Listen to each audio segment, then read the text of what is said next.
Hi, I'm Carolyn Forster and I'm sharing with you today some of the hints and tips that I talk about during my classes. So today we're going to be looking at hand piecing and hand piecing seams, especially at junctions when you have a number of seams that all come together.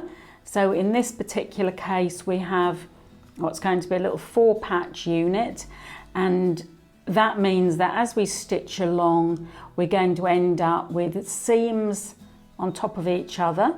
And in hand piecing, the seams don't get stitched down. So we need to know how to negotiate to stitch from one side to the other along the seam without stitching the seams down. So what we're going to do first is we've threaded the needle. I've got a sharps needle size 10 or 11 and I've got 28 weight sewing thread for piece that I use for piecing.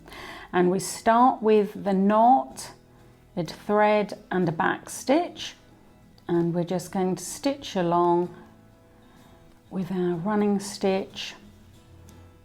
And as with all our other seams, just regular seams, every inch or so you can make a back stitch just to keep a nice tension in that seam. So here we go. Right, so we're getting close now to our junction, and when you get to the junction you can take the pin out and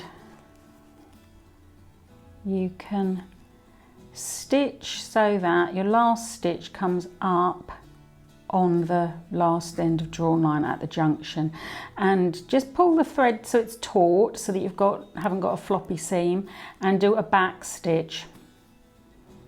And then you can see it's like a crossroads. We're looking to go diagonally from this side diagonally through to the back of the opposing seam, so you can see there that you're sort of diagonally going through.